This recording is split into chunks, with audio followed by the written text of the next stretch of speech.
Turnpike Sports is brought to you by Drizzly, your online liquor store.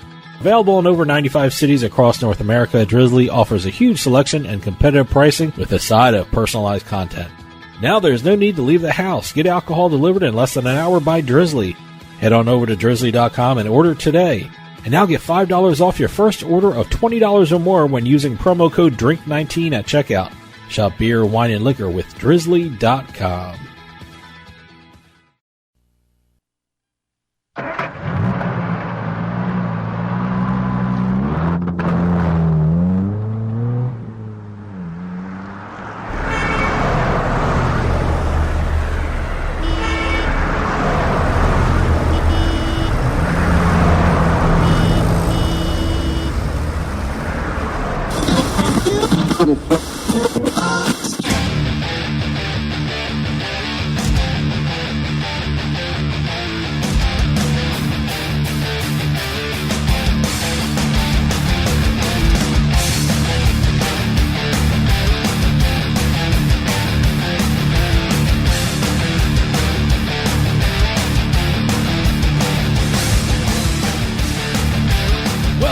Turnpike Sports, I'm Dave Weishottle, and as always, I'm joined by my producer and co-host, Doug Weishottle. Doug, if you were a sports bettor this weekend, you were part of a bloodbath. Tell me about it. And I was part of a bloodbath. Well, just for the, I won a couple prop bets on player props and things like that. Lamar Jackson, the rushing yards and things like that. But my picks of last week, I went 0-3. I went with the Jets, I went with the Philadelphia Eagles, and I went with the Indianapolis Colts. So, well, I went with the Jets too, so ouch on that. And I thought the Raiders were at least going to try and keep close to Kansas City. Yeah, what was that? You had the Raiders was plus 10. Plus 10. Oh, wow.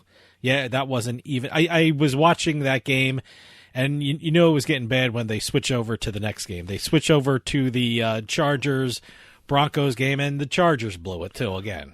Well, the Chargers are finding really interesting ways to lose games. Fascinating. So. And I feel bad for Patriot bettors. No, I don't. Well, they were I'm sorry. 75% of the bets went on the Patriots for the Sunday night game, and the Texans just blew them away. Well, the Texans pretty much really did expose the fact that offense for the Patriots is bad. Is struggling a lot. Well, we got a great show coming up. Of course, our picks are later on in the show, and also later on in the show, we have the Turnpike Sports Book Report, where we talk about what's going on in the sports books across the country. And I have a great interview this week. Part one of my interview with Lance Bradley from PocketFives.com, USBets.com, and Better Collective. They started online poker in Pennsylvania, and Lance is going to tell us all about it. But like I said, it's a busy week in sports, so let's take a trip down the Turnpike. And today's trip down the Turnpike is brought to you by Drizzly, your online liquor store. Available in over 95 cities across North America, Drizzly offers a huge selection and competitive pricing with a side of personalized content. Now there's no need to leave the house. Get alcohol delivered in less than an hour by Drizzly. Head on over to drizzly.com and order today. Now get $5 off your first order of $20 or more when you use our promo code DRINK19 at checkout. Shop beer, wine, and liquor with drizzly.com. Exit 1. Well, we made it all the way through almost an entire football season before this happened.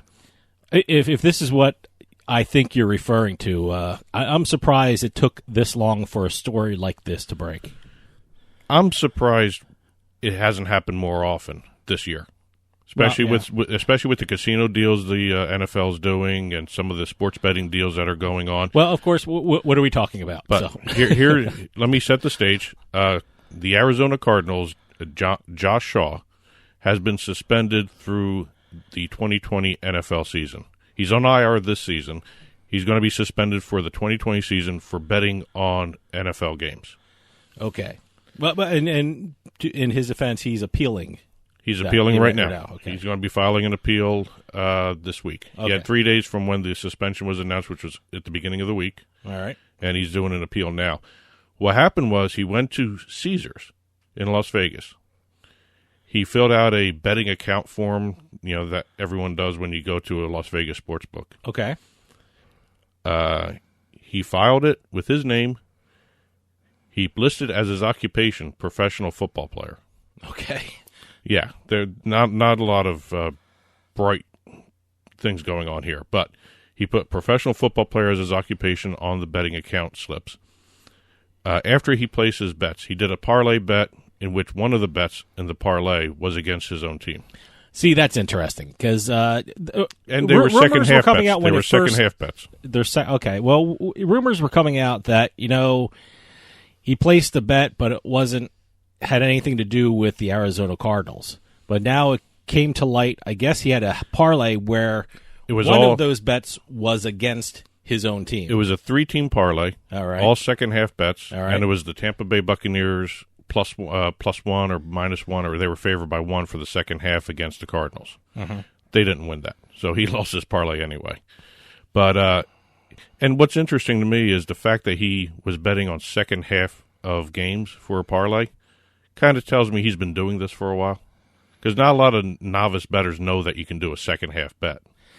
I don't know what a lot of novice bettors now know, because there's so much about sports betting in the news and the media. There's podcasts, there's radio shows, there's TV shows, there's periodicals, there's websites devoted to betting. And, I don't know how much people can pick up that quickly. So who knows? He might have saw something like that on TV or read something about it. So you're going with the benefit of the doubt thing. Yeah. I mean, I'm just, Okay. You don't have to be a sophisticated bettor to know you can bet on second half, because it's all over the place. Well, watch Lock It In today. Someone's going to bet on the second half or the first half or the first period of a hockey game or something like that, Well, right now in his appeal, he can't even use the Pete Rose defense.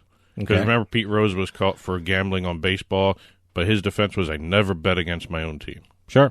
So, but he did it. But you know what? Going with your little train of thought where he may have just been an innocent bettor, and that was one of the first times he's done it. Well, first off, he shouldn't have been betting. The fact that he put football player on his betting account information. Yeah, I guess, did he have a Players Club card too? Yeah. Or, yeah, okay. Well, what happened, he made the bet, and Caesars reported it to the Nevada Gaming Control Board. Oh, okay. Well, that's what they're supposed to do. Now, aren't they a partner with the NFL? Yeah. Or they're a sponsor? Or the first thing they did, they reported to the Gaming Control Board in Nevada. They also reported to the NFL. Okay. Now, whether the train went Caesars, Control Board, NFL, or Caesars to both at the same time, I think it was more the Gaming Control Board notified the NFL afterwards. But Caesars reported it. Now, where was this done? Was this Nevada? This was in Las Vegas. Okay, all right. I'm just surprised. Why would he go in person? They have. He was there with his friends. Oh, so he was there with his friends. He was there night out, that sort of thing, or a day out, or whatever. But the NFL investigated it once they got the information. They found out, and especially since it's a parlay, you can't really fix a game if it's the bet's part of a parlay. That's true. So the NFL found that it did not impact the game whatsoever. It didn't affect anything. There was no integrity issues, really. Okay. He was just betting. And part of the NFL's policy on betting, which they sent out a memo shortly before this happened to all the teams. Well, shortly before the suspension was announced. Him. So. Yeah. Okay. All NFL personnel are prohibited from placing, soliciting, or facilitating any bet, whether directly or indirectly through a third party, or on any NFL game, practice, or other event. And that right there it's a pretty complete statement. Yeah. It pretty much covers all the bases. And what they go on to say is that if anyone's caught doing that, they're terminated. Now it's not just the players; it's any employee of an NFL team. I'm curious. I know the official statement from the NFL is he's suspended through the 2020 season. Right. I mean, after that, can he come back? I know there's been some precedent set for Paul Hornung, yeah. And also Alex Karras of the Chicago I guess Bears. They were suspended for a year. The Detroit Lions, I'm sorry. Yeah, they were suspended for a year. Both of them. Yeah, and I don't know. Different occasions. Different occasions. The Paul Hornung, Hall of Famer from the Green Bay Packers. Both got reinstated the following year. Yep. Also, Art Schlichter from the Baltimore Colts. Okay. Colts. He was suspended in '83. That was the most recent one. All right. Not only for betting on NFL games, but other sports too. All right. And he was suspended for a year. He got reinstated. So I'm curious to see what the NFL does after the 2020 season, and I'm also curious to see the outcome of his appeal. Well, the problem with Shaw's appeal right now is, again, he bet against his own team, yep. And also he may be the poster boy for this. The NFL may make an example and not overturn the appeal. Well, Not overturn the suspension on the appeal. It is certainly a lesson for other players or other employees of the NFL because, well, as you said, the casino itself reported it. Well, Caesars is a partner of the NFL. Sure, They'd be stupid not to report it. Of course. So we'll see what happens. Exit 2. Okay, moving from the fun world of betting to eSports here. Equally fun world. Not according to the story I'm going to be talking about here. Right. There is some segments of the eSports industry that are really concerned about the lack of female representation in esports. Are they talking about players, or are they talking about owners of teams, or is this like across Players. the board? This is players. This is players. Competitive players. Okay, competitive players. Yeah. As a matter of fact, the chief executive officer of Team Vitality Esports went so far as to say that female representation in esports is in a terrible state. Okay. According to a study published by market researcher Interpret, female viewership of esports did grow from 23% in 2016 to just over 30% in 2018, but the women are not watching the championships. Okay. That also translates into that the women are not playing on the teams. And they're saying there's a couple different reasons possibly for this. Let's see. They're blaming the original video game marketers.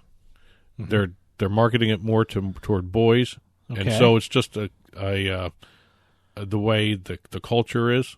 Where all right. Everything's they're not marketing to women, so women aren't playing the competitive esports, and they're not translating into players. There's also the fact that there is a lot of bias towards esports female players. Pros. Really? Oh, okay. Yeah. I mean, we've seen I stuff thought it was in like the past. one big brother sisterhood kind of thing. No. Maybe, you know what? Maybe they should have more characters, the female characters in the video games. You know, I see all these commercials for the different like shoot 'em up games and things like that. You know, they're all male characters. Maybe get a couple females in there. You know. Well, they're hoping things start to change, and they want to start looking at trying to incorporate more casual mobile games into the esports realm, because most women, according to the study, play those more than the shoot 'em ups.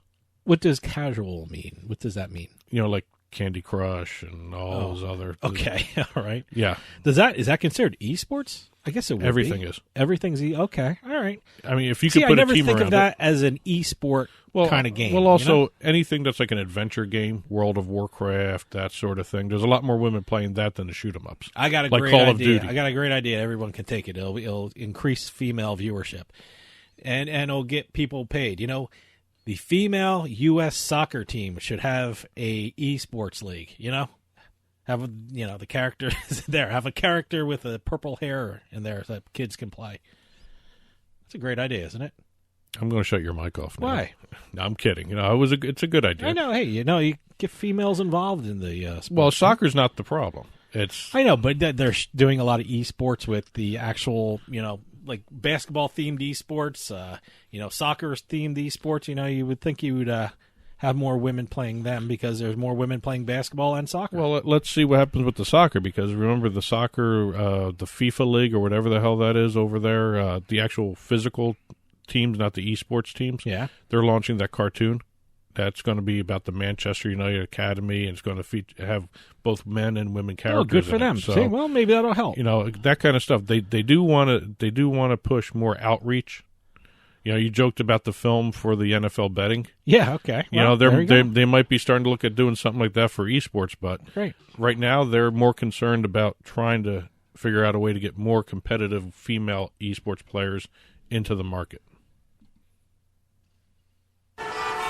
Exit 3. The NHL will be experimenting, or I should say further experimenting, with the puck and player tracking. Haven't they been doing this?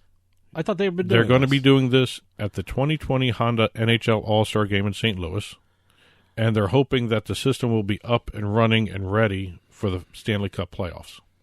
So they're going to start incorporating this into real games. So they're hoping this would add another betting element to it. Is this what's going on? Is this the prop bet central kind of stuff going on? I'm going with the innocent look as they just want to create more data points per second. Yeah, well, okay. Basically, they're going to be putting sensors in the pucks and on players, which they do already. And you're right, they did try this last year. Yeah, I thought so. I thought I heard a story about the this. NHL experimented with the system. They did 2 games in Las Vegas, and they did last year's All-Star game too, the one in San Jose. Now, I remember watching some of it, and I remember watching some of it online as well. And from what I've been reading and some of this press stuff that was for the show here, NBC went above and beyond what they should have done for the tracking systems. Because I remember watching it, there was colors all over the place. There were lines here. There were like dotted things. I didn't see that. I know they're expanding the coverage of basketball games. Of like the different stats and things like that. The betting alternative viewer experiment that they're doing. But I've never seen hockey. NBC did it on purpose because during the game they were for the All-Star game, for the player and puck tracking. And NHL. Okay. NHL. NBC did it on purpose. They went and they turned on all the features at one point. They turned some on, some off. They wanted to see what worked and what didn't. They were experimenting trial and error throughout the broadcast, the alternative broadcasts. Yeah, that's what they're calling it. Yeah. So what you're going to be seeing at some point during these broadcasts, these new ones for the 2020 All-Star game, you're going to see nameplates called pointers identifying players as they move. They're also going to give the shift length, skating speeds, distance traveled as they're skating. They're going to have a rail along the bottom of the screen showing headshots of who's on the ice, player shift lengths, skating speeds, distance. There's also going to be a rail on the right side of the screen, which is going to show other information from shot speeds to offensive zone time. They're also going to have ISO cams highlighting a certain player, and you're going to have to be aware of the color schemes. They're going to be using gray trails are going to show the path of the puck. Blue trails are going to be the players. I'm going to miss the entire hockey game. Yeah. I'm looking at all this crap on the screen. I'm going to miss what's actually happening on the ice. There's going to be too much on the alternate broadcast to actually pay attention. That's a little much. And Commissioner Bettman told everyone at this press conference that it's going to start out just as a broadcast enhancement. I love these words that they use, broadcast enhancement. But he said they're going to see exactly what data is informational and useful for the viewers and people, bettors. And they are saying that at some point they may use the system to enhance officiating and video review. See, I get it there. All right, I get the more information the official has, the better the game will be. But, for an actual viewer, that might be a little much. Well, viewer equals better. Yeah, I guess so. Exit 4. As of November 27th, the Arena Football League is no more. That's sad. It's sad. We called. Atlantic City finally got a team. We were meaning to go down and watch a game in, where the hell was it? Boardwalk Hall? Boardwalk Hall. Yeah, never got down to it. As of November 27th, they have filed for Chapter 7 bankruptcy. Okay. That means they're done. Chapter 11 is a reorganization plan. Chapter 7, they're not going to reorganize. So there's no chance of the teams coming back? No. Wow. Unless they reform a league or go into some of the other leagues. There's that indoor football league still out there. They're still going strong. Mm-hmm. But they suspended local operations in early October, and they were evaluating a different way of doing the league. I mean, they had talked about that barnstorming idea, taking the teams on the road and just playing all the teams in different cities instead of having home teams. But that didn't work out. They started out with 19 teams when they first came out of the gate. Wow. Yeah. They drew almost 13,000 fans per game, and at the time of collapse, they only had 6. Huh. Jeez. And they were only getting about half the audience size. They're refunding all the tickets. Okay.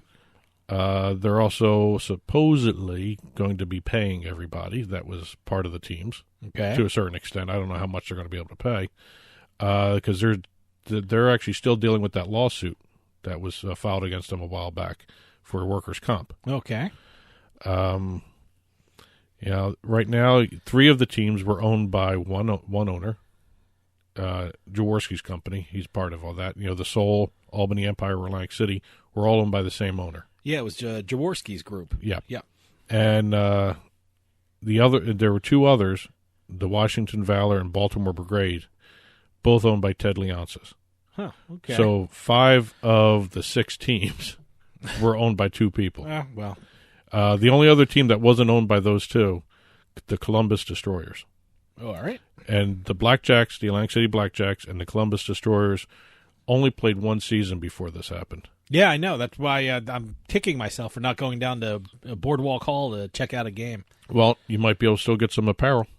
Oh, really? Okay. Because I was on the Atlantic City Blackjack site not too long ago. It was still up. Really? The AFL site is still up. Well, I'll have to check it out. Yeah, so we'll see. And today's Strip Down the Turnpike was brought to you by Drizzly, your online liquor store. Available in over 95 cities across North America, Drizzly offers a huge selection and competitive pricing with a side of personalized content. Now there's no need to leave the house. Get alcohol delivered in less than an hour by Drizzly. Head on over to drizzly.com and order today and now get $5 off your first order of $20 or more when using our promo code DRINK19 at checkout. Shop beer, wine, and liquor with drizzly.com. And don't forget, you can get in touch with Turnpike Sports by calling or texting us at 609-512-5910. 609-512-5910. Facebook and Twitter at Turnpike Sports is the handle on both those social media pages. Info at turnpikesportsradio.com is our email address. You can also subscribe to the show at Pandora Podcasts, iHeartMedia, iTunes, Stitcher, radio.com mobile app the show is available through. And you can also watch us on your smart TV, Roku, Apple TV, and Amazon Fire devices. Just head on over to turnpikesportsradio.com and click on the OTT channel there. And you can also catch us on YouTube. And stick around because later we're going to have our NFL picks, and then we're also going to have our Turnpike Sports Book Report where we talk about what's going on in the sports books across the country. But next, there's online poker in Pennsylvania, and coming up next is part 1 of my interview with Lance Bradley from PocketFives.com, USBets.com, and Better Collective. We're going to talk all things online poker in the great state of Pennsylvania. So stick around. We'll be right back with more Turnpike Sports.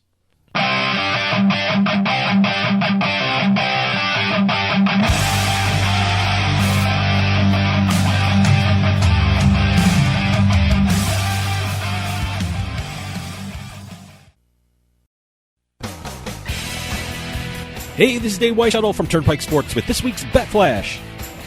An NFL player has been suspended by the league for gambling on games. Arizona Cardinals defensive back Josh Shaw has been suspended through the 2020 season for allegedly betting on league games on multiple occasions. Prior to suspending Shaw, the NFL had sent out a memo reminding teams that any employees of the league who gambled on football would be terminated.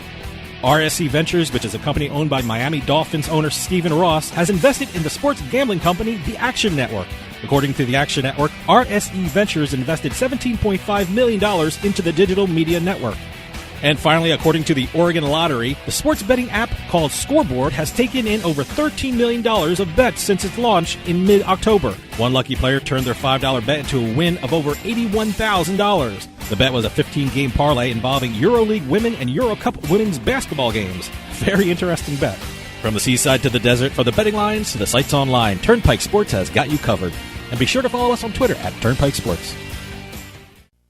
Football is back, and the only place you need to go for all your college and pro betting action is PointsBet.com. If you haven't signed up with PointsBet, now is the perfect time. Awesome daily promos, odds boosters you won't find anywhere else, early payout promos, it's all at PointsBet.com, and you can bet from anywhere in New Jersey using your mobile device. And now PointsBet has a brand new offer for you, New Jersey, to welcome back football. Sign up using our promo code PIKE and you'll receive a free $100 bonus with a deposit of $50. That's right, you deposit $50 and you'll be able to bet with $150. Football's back and PointsBet is the place to be. Remember, you deposit $50, you bet with $150. And make sure you use our promo code PIKE to get this special sign-up offer. That's promo code PIKE, P-I-K-E. PointsBet. Stay sharp. Must be 21 years or older and in New Jersey to place a bet. Terms and conditions apply. Gambling problem? Call 1-800-GAMBLER. Free stuff is awesome, but free stuff that will spice up your bedroom is even better. Just go to adamandeve.com and select almost any one item for 50% off, and then we'll load on the free stuff. Just enter this very exclusive code, BABE16 at checkout, and you'll get 10 tantalizing free gifts, including a sexy item for him, a special toy for her, and a third item you'll both enjoy. And 6 extra special bonus items that are sure to rev your engine, pique your curiosity, and even blow you away. Plus, free shipping! Always sent in discreet packaging. Go to adamandeve.com now. Get 50% off plus the 10 free gifts when you enter the exclusive offer code BABE16. That's BABE16, because without it, no free stuff. That's BABE16 at adamandeve.com.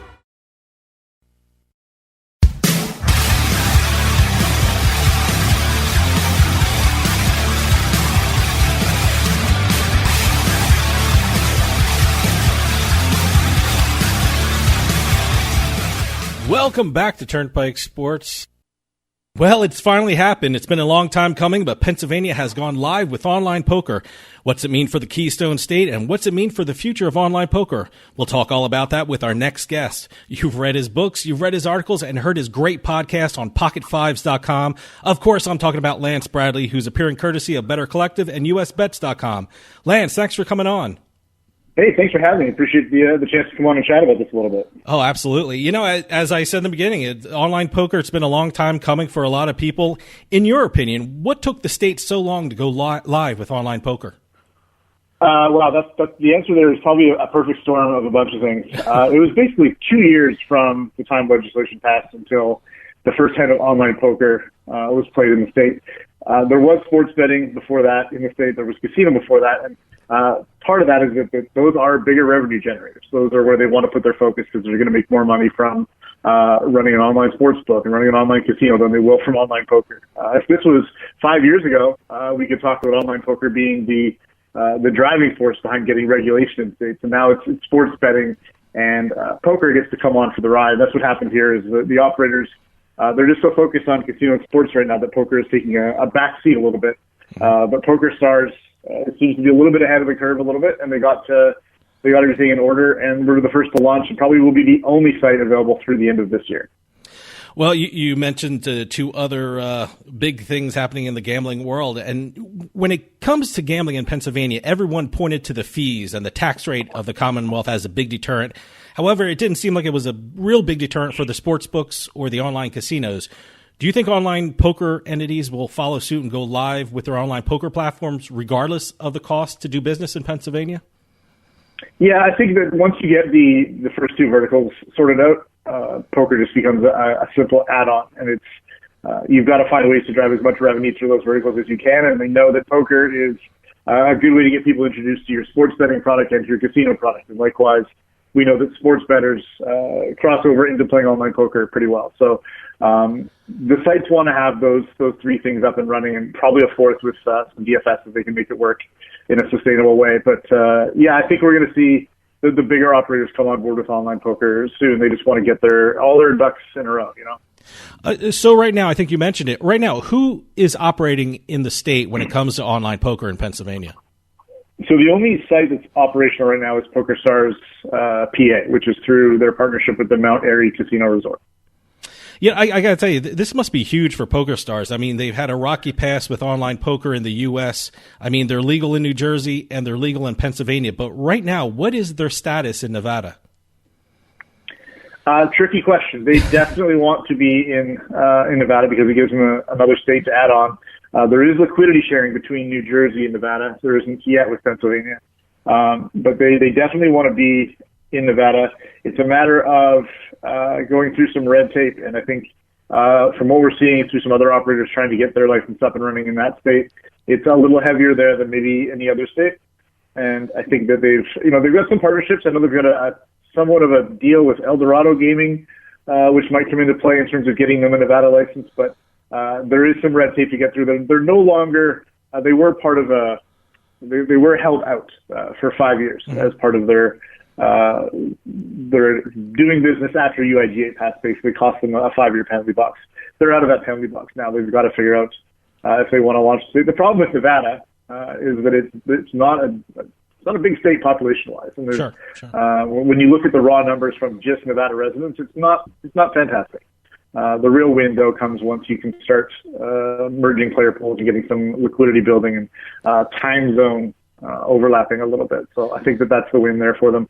But I know they want to be in Nevada. I think it's just a matter of some red tape they've got to go through probably over the next 6 to 12 months. Well, like you said, they want to be in Nevada. So how critical is their success in Pennsylvania in getting into Nevada? Is it critical, or they're in New Jersey? If they're doing well in New Jersey, if they do well in Pennsylvania, is it an easier entrance into Nevada for PokerStars? Maybe just from a regulatory standpoint, they can show that they've got 2 states that they're working with that are independent. They're not using the same regulators and whatnot. They can show Nevada Gaming that they've got 2 regulators they're working with, and they're following all the rules, and they're passing all the protocols. But I don't know how much of a difference it'll make if they're in Pennsylvania. This is, as anybody who's ever applied for any sort of license, whether it's gaming or driving or whatever, there's paperwork to be filled out. And gaming commissions and regulatory bodies are known for making sure that there is a lot of contracts to fill out, and a lot of rules to follow, and a lot of background checks to be done. So I think that it's just a matter of time and making sure that they're going to be able to regain the costs associated with launching there. Let me ask you about the rollout in Pennsylvania. Have you heard of any problems or glitches with the rollout with the online poker platforms? I got to tell you, being in New Jersey, I remember the launch here, and there were problems with the geolocation. There were issues with banks that didn't want to be involved with online gambling. Have you heard of any problems in Pennsylvania with their rollout of the online poker site? Yeah, that's one of the things we were watching during the soft launch and the first day of full launch, because we remember, just like you, New Jersey being a disaster. Let's be honest, the first. I can tell stories of I flew to New Jersey to play specifically. Went to Atlantic City, was staying in the Borgata, and was told I can't play on Party Poker, which was a Borgata platform, because I'm not physically in New Jersey. And no, I can prove I am. I can show you. I'm in your hotel. And another time we flew in to test out some software, and we ended up, we drove across state lines, jumped into a coffee shop, didn't work, drove forever, until we finally found a place that they could geolocate. And I think what the difference is that they figured out the technology, because we've seen some people have issues with geolocation in Pennsylvania, but I would say it is a 50th of what we saw in New Jersey. Mm-hmm. If that, it feels like they've really got this locked down and figured out. We've seen some. There was one gentleman who lives near an airport, and I believe that's causing him some problems on geolocation, just because of who his internet provider is, and then the way that they route their traffic. So they've definitely got to figure it out. The headaches of that first 3 months in New Jersey are non-existent in Pennsylvania. We haven't had those issues, which is a relief, to say the least. I can tell you a story about New Jersey. When it first rolled out, I live about 7 to 10 miles away from the Pennsylvania border. The geolocation was so crazy that I could play poker in my living room. However, they were telling me my bedroom was too close to Pennsylvania, and I don't live in a big house. So I like you said, I'm assuming the geolocation has gotten much better since then. Thankfully, yes. Yes. Talk to me about what the games Pennsylvania is offering. Did they roll out all their games right now? Is it cash games? Are they offering tournaments? And are there any limits to what a player can expect when they play poker online in Pennsylvania? So if you haven't played online poker, or particularly on PokerStars, since before Black Friday, you're going to notice a little bit different. There is cash games available, sit and goes available, and multi-table tournaments. They haven't rolled out the spin and goes, which I don't believe were in existence before Black Friday, which is a lottery-style sit and go tournament where you enter and your prize can be anywhere from 3x to 1,000x, whatever your buy-in was. So they haven't rolled those out in New Jersey yet, or in Pennsylvania. They do have them in New Jersey. But you've got a really good selection of what's going on. It's mostly no limit hold'em on the cash game side. There is some pot limit on Omaha. And, a few players have jumped into the 8-game mix and whatnot, but it is mostly no limit hold'em. The sit and goes run pretty regularly, considering the population of that state, and the tournaments have been really good. we've been tracking the Sunday majors, we call them, which are the bigger events every Sunday, and they've done really well. They were down week 2 over week 1, but I think that's to be expected because week 1 everybody was excited. It was back, and they got to fire at a bunch of different tournaments. Now probably being a little bit more cautious and playing through some satellites and whatnot to get in rather than just dumping the entire bankroll in on a Sunday afternoon. And I think the most exciting thing, it's not a surprise, I don't think, but PokerStars launched the Pennsylvania Championship of Online Poker, PA Coupe. They've run these worldwide forever. W Coupe it was one, Scoop was another. In New Jersey, they've had NJ Coupe now for a few years. We're talking 50 events over a little over 2 weeks and $1 million guaranteed total. That's going to be the sort of big first moment for Pennsylvania Online Poker is when they get through that series and can show some robust numbers, I think. One of the big stories about online poker a couple of years ago was the sharing of player pools through the interstate compacts, and what has thrown a wrench into that was the reinterpretation of the Wire Act. For people who are not familiar with the situation, can you give us a background on that, and how do you see that affecting online poker, especially in Pennsylvania, who I'm sure wants to be part of an interstate compact? Yeah, so where to start on this one? And nobody who wrote the Wire Act is still in politics today. That's how dated this legislation is, this act, this bill. And it's frustrating because it's written in a way that makes it, I can't phone you and place a sports bet over the phone. That's basically what the act says. With modern technology, that's never been updated. I mean, we've been playing online poker, online casino, online sports books for decades now. They've never bothered to update this. They've just tried to reinterpret what it means every time. And whether it's the use of a phone line to connect to the internet or digital means of some sort, this act prevents, depending on the interpretation, of course, prevents you from using phone lines or using communication devices to gamble. And what's happened now is the Obama administration came out and said, we just think the Wire Act only applies to sports betting.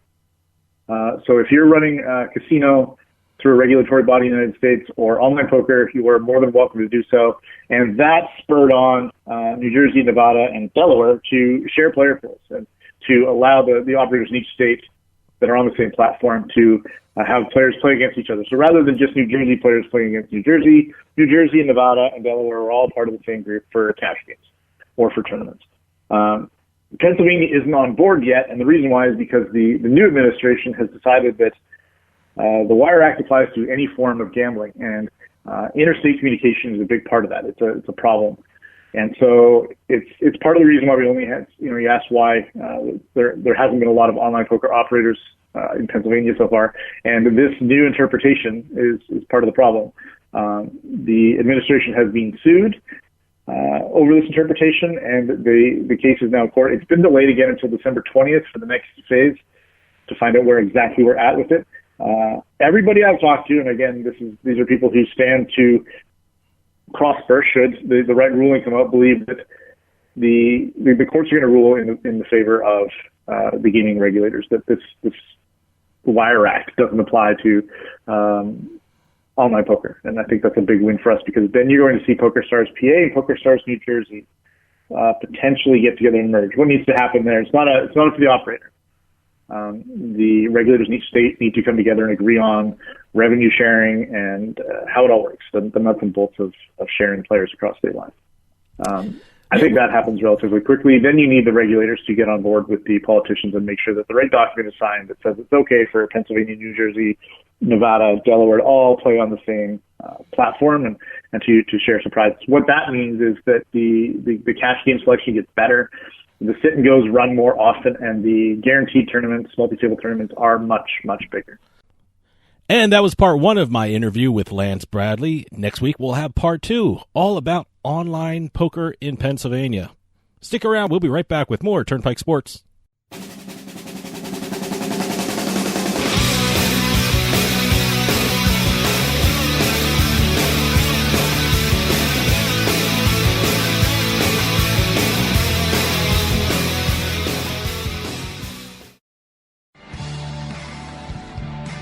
When it comes to online sports betting, PlaySugarHouse.com offers players one of the best experiences in the state of New Jersey. PlaySugarHouse.com offers millions of betting options on the sports you love. They offer live in-game betting on sporting events worldwide, moneyline bets, point spreads, prop bets, play-by-play bets, and many more. All at PlaySugarHouse.com, your new home for sports betting in New Jersey. Take advantage of one of their 12 easy deposit methods to get in on all the action. And now, when you sign up at PlaySugarHouse.com using our promo code PIKE, they'll match your first deposit up to $250. More bets, better odds at PlaySugarHouse.com. Sign up today at PlaySugarHouse.com and don't forget to use our promo code PIKE to take advantage of their first deposit match up to $250. Must be 21 years or older and in New Jersey to place a bet. Terms and conditions apply. Gambling problem? Call 1-800-GAMBLER. We'll get right back to the show, but I want to take a minute to talk to you about Bean Genius. How would you like your coffee delivered right to your door every month, maybe 2 times a month? Well, now that can happen with Bean Genius. Bean Genius sells freshly roasted coffee from some of the best independent coffee roasters in the country at BeanGenius.com. And Bean Genius actually learns their customers' individual taste preferences, then suggests future coffee blends for them. Well, how do they do that? Well, this is the cool thing about Bean Genius. Over at BeanGenius.com, they use an algorithm which learns the coffee flavors you like and then pairs up what you like with the coffee that they have in stock. And it's all based upon you. Every time you order, the system learns. The system learns your preferences as you go along and order more and more coffee. And now, all our listeners at Turnpike Sports can get a special offer. You head on over to BeanGenius.com/subscription, and you'll be able to get 10% off your purchase when you use our promo code PIKE, P-I-K-E, at checkout. That's 10% off at BeanGenius.com/subscription with promo code PIKE, P-I-K-E. BeanGenius.com, the smart specialty coffee subscription service.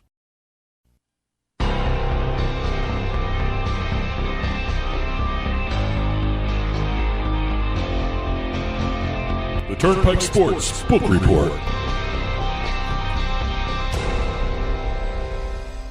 And the Turnpike Sports Book Report is brought to you by BorgataSports.com. Your favorite casino is now your favorite sports book. Available anywhere in New Jersey. BorgataSports.com. Sign up at BorgataSports.com using our promo code PIKE. That's P-I-K-E. And you get a risk-free bet up to $300 and 20 bonus dollars at BorgataCasino.com. Must be 21 years or older and in New Jersey to place a bet. Terms and conditions apply. Gambling problem? Call 1-800-GAMBLER. All right, before we get into a couple of the news and notes from around the country, I wanted to go through what happened on Sunday a little bit because Sunday was not a good day for bettors. No, it was not. We talked about this at the Yeah. top of the show. Going into the night game, the Patriots-Houston game. Which I heard, the final report I heard on that was about 75% of all the tickets went on the Patriots. And about 80% of the money. Okay, all right. Most of the books had reported that they were up going into the night game. A decent amount, pretty good amount. Those are some of the quotes being bandied about. Underdogs were 6-5 against the spread. So they ended the day 6-6 because Houston was not favored. Yeah. I got to tell you, thank God for the garbage touchdown because I hit the over. Yeah. It was 46.5. I went over. MGM Sportsbooks reported they were up in the mid 6 figures going into the game. Wow. And they needed Houston to continue that win. Well, Houston gave it to them. Yeah. And over in New Jersey, the Packers and the Giants were battling at Meadowlands. And at William Hill, the largest reported bet of the day for that game, a bettor on William Hill placed a $440,000 bet on the Giants plus 6.5. Wow. The Giants didn't even show up. Wow. Yeah. Okay. Over in for the night game, DraftKings reported taking a $565,000 bet on the Texans. Well, good for him. Good for him or her. I shouldn't say her, him all the time. So it's could be anyone. Netted an amount of $452,000. How much? $452,000. Wow. Okay. And we had a parlay guy. One bettor at FanDuel. See, you're doing it now too. Parlay guy. Yeah. Could be a parlay gal. A parlay better. Parlay bettor. Correctly picked the winner of 12 NFL games. Okay. $1 parlay, $10,000 payday. Oh, wow. What a great dollar. Yeah. What a great dollar bet. Framed that dollar. Good for them. And the largest bet on an NBA game that Borgata has ever taken in their history. I heard about this. Now, this was done in person, or was it mobile, or what was it? It's a person. Person, okay. Go ahead. Saturday. All right. The Sacramento Kings Denver Nuggets game. a bettor placed, see, I didn't say a guy or girl, a bettor placed a $260,000 wager on the over, which was 206. Wow. Okay. The game went into overtime and still did not. Wow. It went under. Someone's got to do an 197 analysis of that. How many NBA games that go into overtime and you still don't make the over? What the hell is that?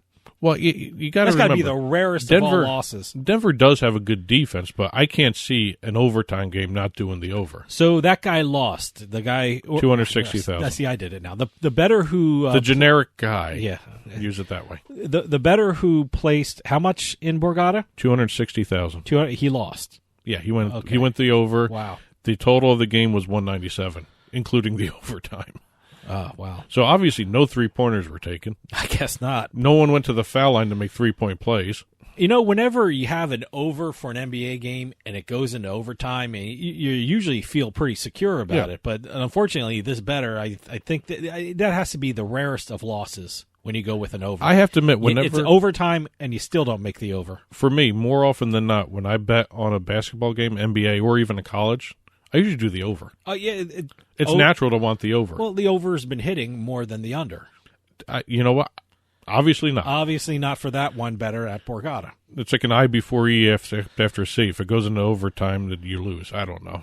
There's something weird happened to that game that obviously the defense has just had a great night, or the offenses were not shooting good. Yeah. But those are little news and notes from what was going on around the betting. But we also have a couple states. West Virginia, they just reported their numbers for the week ending November 9th.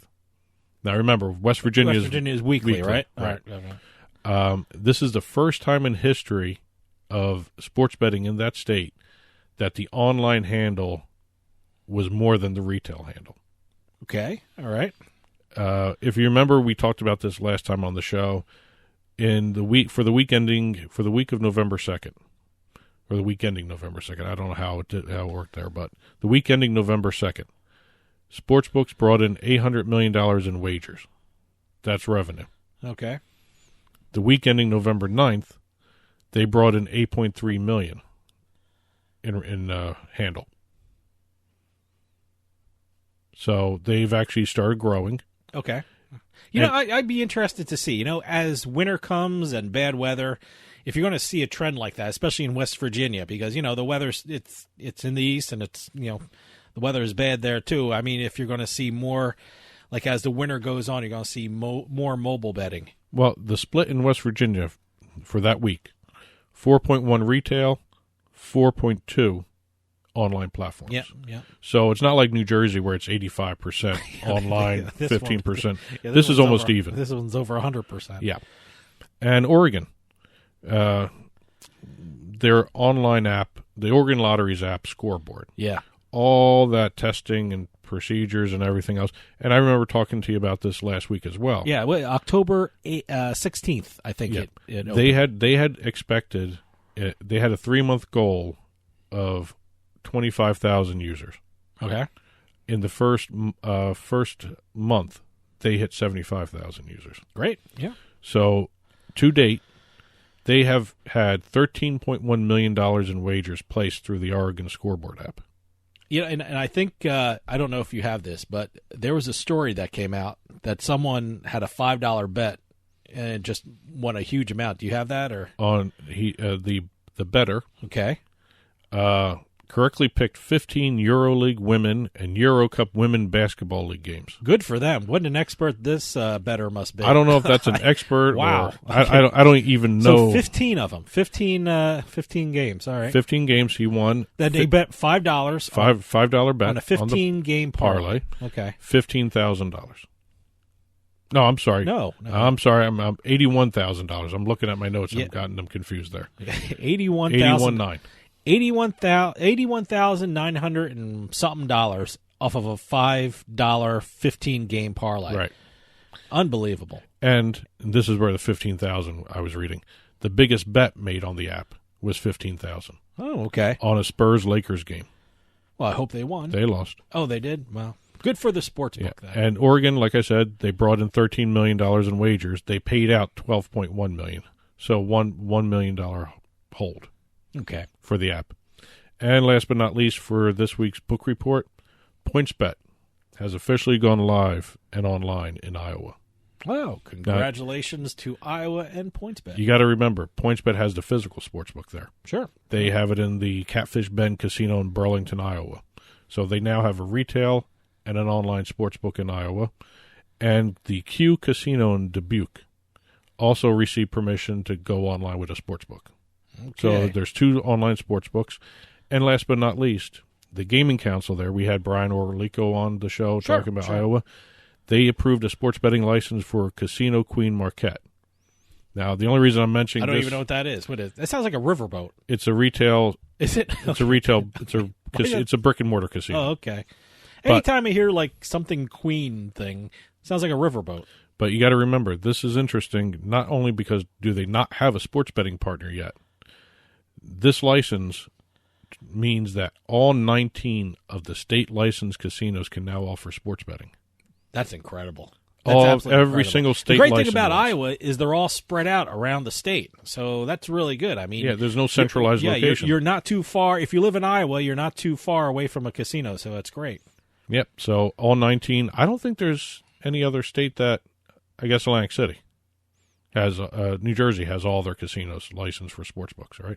Yeah, I think so. Yeah. Yeah. And I don't know about Pennsylvania yet. There's no Caesars sports book, but there's one right next to it. But Caesars is licensed for sports books. So. They're all licensed. Yeah. So. That's it.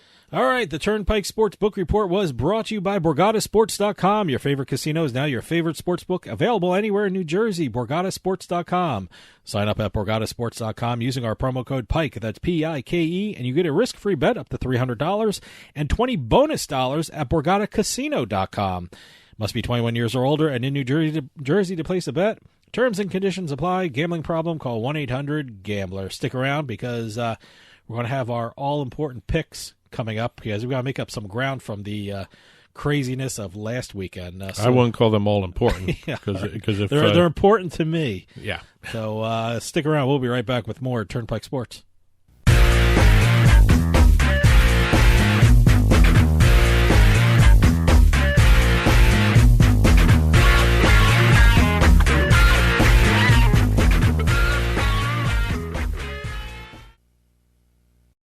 Borgata made history by becoming the first Atlantic City casino to offer land-based sports betting. Now, 1 year later, Borgata adds to its history by launching its own online sports betting platform, BorgataSports.com. BorgataSports.com players can enjoy the same range of sports bets currently offered at Borgata's land-based sportsbook, the new Moneyline Bar and Book. You'll find straight bets, parlay bets, live in-game betting, and much, much more at BorgataSports.com. And now when you sign up at BorgataSports.com using our promo code PIKE, that's P-I-K-E, you get a risk-free bet up to $250 and $20 bonus at BorgataCasino.com. Borgata has made history again with BorgataSports.com. Sign up today with promo code PIKE and get your risk-free bet up to $250 and your $20 bonus money at BorgataCasino.com. Your favorite casino is now your favorite sportsbook. Available anywhere in New Jersey. BorgataSports.com. Must be 21 years or older and in New Jersey to place a bet. Terms and conditions apply. Gambling problem? Call 1-800-GAMBLER. Having a rough morning after a long night out? That's why there's Morning Recovery. Morning Recovery is the flagship product of More Labs, and it's scientifically engineered to outsmart rough mornings. Use promo code Radio15 at morelabs.com and get 15% off of your first purchase of Morning Recovery or any of their other great products. That's Radio15 at morelabs.com to take advantage of this great promo of 15% off of your first purchase. Morning Recovery from More Labs, so you can work hard, play hard, and live life without compromise.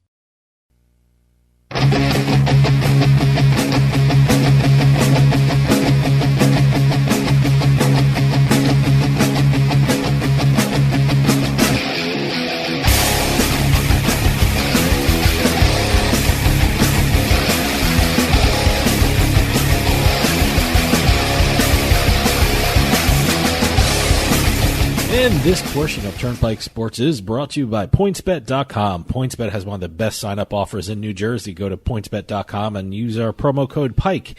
That's P-I-K-E, and when you deposit $50, you'll receive a $100 bonus. That's deposit $50, and you bet with $150. So sign up today at PointsBet using our promo code PIKE and start having some real fun. That's promo code PIKE, P-I-K-E. PointsBet, stay sharp. Must be 21 years or older and in New Jersey to place a bet. Terms and conditions apply. Gambling problem? Call 1-800-GAMBLER. And we're off into the NFL picks for this week. As always, we'll pick three games, and either point spread or the over-under.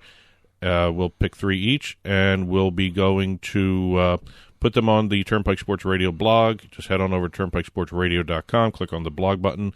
The picks will be up about an hour or so after this show is released. Just a quick little update, and you're seeing this on our TV side. Season-to-date totals here. This is bad. No, you're okay. 18, 20, and 1. I'm 19, 18, and 2.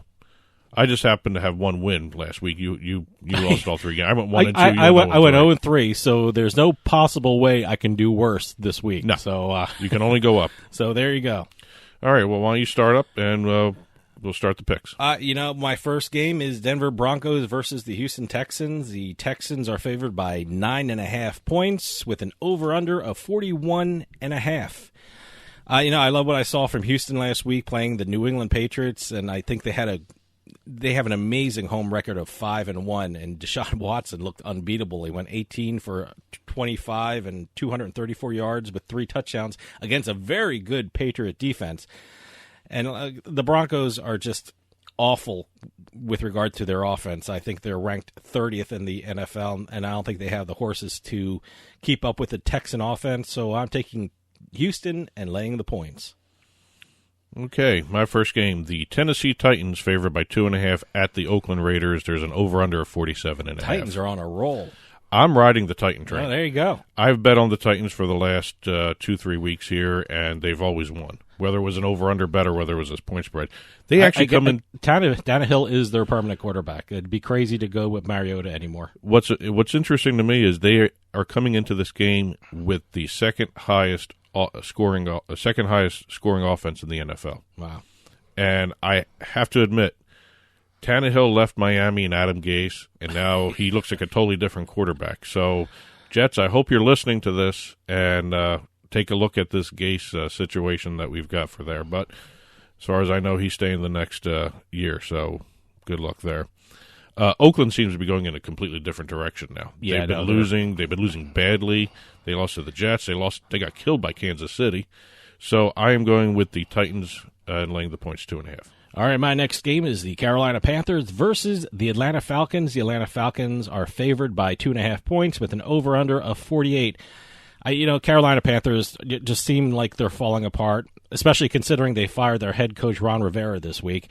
Which was surprising. It's very surprising. So, you would think they would wait till the end of the season, just ride it out, but I guess not. I guess there are some problems going on in there. Carolina has Christian McCaffrey, but they have no one else, and that's why they've lost 4 games in a row. Look, Atlanta has not set the world on fire. I think they're in a good place to play spoiler for a lot of potential playoff teams, and I don't think they'll win this one at home. So I'm taking Atlanta and laying the points.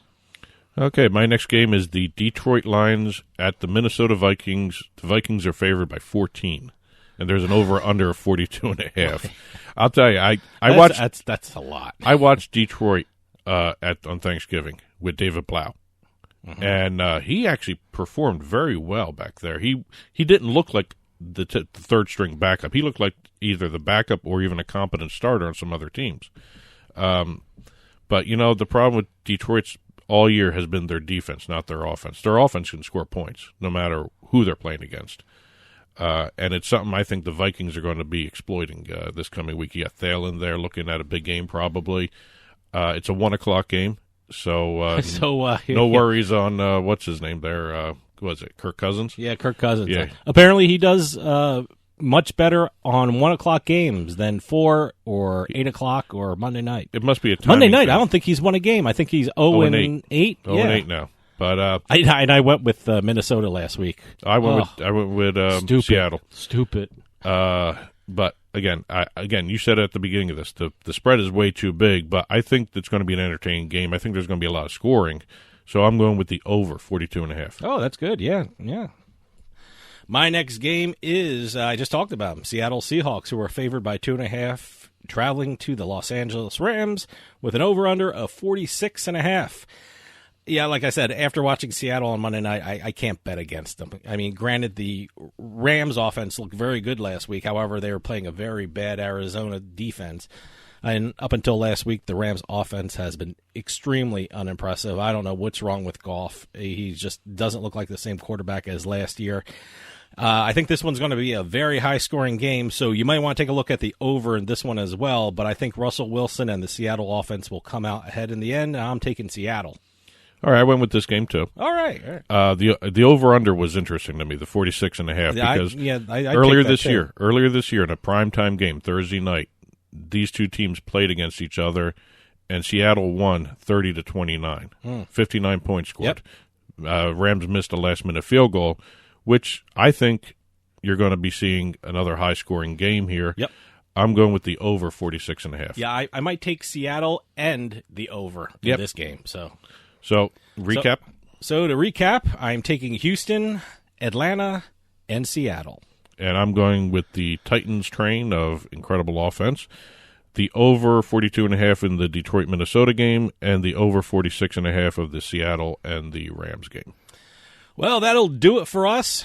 Enjoy the football, enjoy the hockey, enjoy the basketball, and win some money. And we'll see you next time on the Turnpike.